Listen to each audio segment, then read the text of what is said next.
जितनी स्विट्जरलैंड की total population है उससे ज्यादा इंडिया इंजीनियर्स प्रोड्यूस कर देता है। उसके बाद भी रिसर्च एंड इनोवेशन में स्विट्जरलैंड नंबर 1 पे है। इंडिपेंडेंस के बाद से रिपब्लिक ऑफ इंडिया ने 0 नोबेल लॉरिएट्स प्रोड्यूस किए इन साइंस। यूएसए ने 100+ कर दिए। ASER की रिपोर्ट के हिसाब से 83% एजुकेटेड इंडियंस एम्प्लॉयबल ही नहीं है। और ये जो सुंदर पिचाई सत्या नदेला की हम बात करते हैं, इन्होंने भी आगे चल के अपनी एजुकेशन बाहर से ही करी है। और ये सारी चीजें जो मैं बोल रहा हूं ना, इसका रूट कॉज फाइंड आउट करने के लिए हमें थोड़ा सा पीछे जाना पड़ेगा। जब ब्रिटिशर्स हम पे रूल कर रहे थे तो ईस्ट इंडिया कंपनी के सामने 2 मेजर चैलेंजेस थे। एक कम्युनिकेशन विद इंडियन, दूसरा वर्कर्स और क्लर्क्स की बहुत जरूरत थी उन्हें। फिर थॉमस बेविंगटन मैकॉय ने हमें इंग्लिश एजुकेशन एक्ट ऑफ 1835 दिया, जिससे उनके दोनों पर्पस पूरे हुए। पहला, उनको बंदे चाहिए थे जो चुपचाप डेस्क पे बैठे, अपना काम करें, क्वेश्चंस ना करें और ज्यादा क्रिएटिव ना हो। Second, communication in English. English सबसे ज्यादा बोले जाने वाली लैंग्वेज नहीं है, उसके बाद भी इंग्लिश एक लैंग्वेज की बजाय एक क्लास बन गया इंडिया में। रशिया, चाइना, फ्रांस, ये सब जगह इतना ऑब्सेशन नहीं है इंग्लिश को लेके जितना इंडिया में है। पुअर कम्युनिकेशन बोला जाता है अगर आपकी इंग्लिश अच्छी नहीं है, जबकि इंग्लिश ना आने का मतलब है कि आपको कोई और लैंग्वेज आती है। 5 साल पुराना iOS भी आज की डेट में आउटडेटेड माना जाता है। लेकिन इतनी इंपॉर्टेंट चीज हमारा एजुकेशन सिस्टम आज भी बस थोड़े से चेंजेस के साथ ऐसे ही चल रहा है। हमारे एजुकेशन सिस्टम में रटने का कंपटीशन होता है, जो ज्यादा रट लेता है उसके ज्यादा मार्क्स आते हैं। अब 95% जिसके संस्कृत में आए हैं वो भी संस्कृत नहीं बोल पा रहा है। और बेसिक हिस्ट्री होने की बजाय इतनी मोटी मोटी किताबें हैं हिस्ट्री की जिसका कोई मतलब नहीं है। अगर आज की डेट में आपको कुछ भी पता करना, आप गूगल से पता कर लोगे। उसके लिए आपको याद करने की जरूरत नहीं है इतना कुछ। और ये गवर्नमेंट स्कूल में हर क्लास में इंग्लिश का सब्जेक्ट है। 12-12 साल लगाने के बाद भी लोग इंग्लिश नहीं बोल पा रहे हैं। और बिना किसी बुक को पढ़े एक 5 साल का बच्चा सीख लेता है, क्योंकि उसको वैसा एनवायरमेंट मिल जाता है। A+B का whole square is equal to A² + B² + 2AB। इसका रियल लाइफ में क्या यूज है किसी को नहीं पता, न प्रिंसिपल, न टीचर, न बच्चे, बस पढ़ाए चले जा रहे हैं। हो सकता है इसका कुछ मतलब हो, लेकिन आप ट्राई करके देख लेना, किसी को नहीं पता। हाँ, 2AB की जगह अगर आपने 3AB बोल दिया तो 4 लोग हंसने वाले मिल जाएंगे आपके ऊपर। किंडरगार्टन में जो बच्चों को सिखाने के लिए टेक्निक यूज होती है वो लाख गुना अच्छी है कॉलेज की वो रटने वाली टेक्निक से।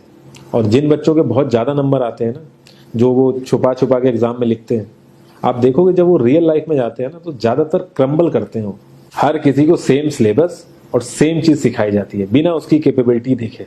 और क्रिएटिविटी का तो दूर दूर तक मतलब नहीं होता। अब एक लाइन से आप शेर, मछली, सांप, हाथी सबको लाइन से खड़ा कर दो और उनसे कहो पेड़ पे चढ़ो, उनको तो जिंदगी भर यही लगेगा ना कि वो तो किसी काबिल ही नहीं है। और द्रोणाचार्य ने भी पांडवों को उनकी स्किल सेट के हिसाब से उनको चीजें सिखाई, सबको एक ही चीज नहीं सिखा दी। और हमारे एजुकेशन सिस्टम में ज्यादा ऑप्शंस भी नहीं है। सबसे ऊपर साइंस, फिर कॉमर्स, और सबसे नीचे जाके कहीं नंबर आता है आर्ट्स का।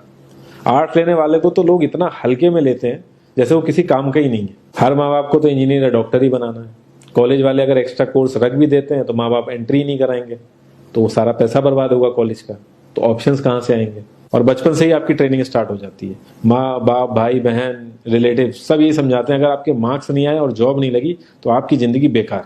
और लाइफ की क्रिएटिविटी को आप रखते हो साइड में, और ये अच्छे मार्क्स और अच्छी जॉब पाना आपका सपना बन जाता है। अब ये सपना पूरा हो जाता है तो बहुत बढ़िया है, दूसरे को जेलस फील कराओगे, नीचा फील कराओगे। और इस छोटी सी उम्र में अगर सपना टूट जाता है तो सेल्फ डाउट में आ जाओगे। इतना बाहर वाले आपको नीचा नहीं समझेंगे जितना आप खुद की नजरों में गिर जाओगे। आप किसी भी 4-5 सक्सेसफुल आदमियों के बारे में सोच के देखिए जिन्हें आप बहुत सक्सेसफुल मानते हो या जिनकी तरह लाइफ आप जीना चाहते हो। मैं ये कह सकता हूं कि वो इस एजुकेशन सिस्टम की वजह से तो सक्सेसफुल नहीं होंगे, चाहे वो जो भी हो। धीरू भाई अंबानी, विराट कोहली, आमिर खान, नरेंद्र मोदी, ये सब हमारे इस करंट एजुकेशन सिस्टम के ट्रैप में नहीं फंसे। इन्होंने खुद सीखा, खुद एजुकेट हुए और खुद आगे बढ़े। किसी कंपनी के सीईओ को अगर ये कहा जाए कि आप अपनी कंपनी के सारे डिपार्टमेंट में इंटरव्यू दीजिए, तो कोई गारंटी नहीं है कि वो सारे डिपार्टमेंट के इंटरव्यू निकाल लेगा।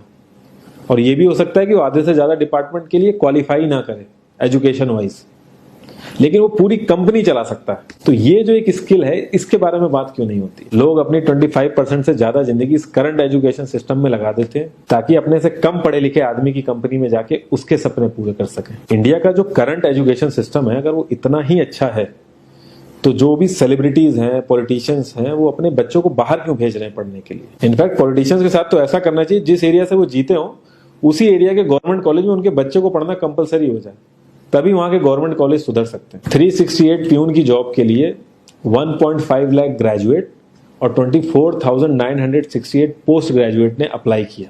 मैं IAS PCS की तो बात नहीं करता हूँ, वो तो एक पैशन की बात होती है, लेकिन कुछ लोग 5-5, 6-6 साल से तैयारी कर रहे हैं कि कोई भी गवर्नमेंट जॉब मिल जाए उन्हें। उनसे पूछोगे क्यों ऐसे इतने टाइम से लगे हुए हो, तो वो एक ही चीज बोलेंगे कि जॉब सिक्योर है। मतलब आप काम नहीं भी करोगे तो आपको निकाला नहीं जाएगा।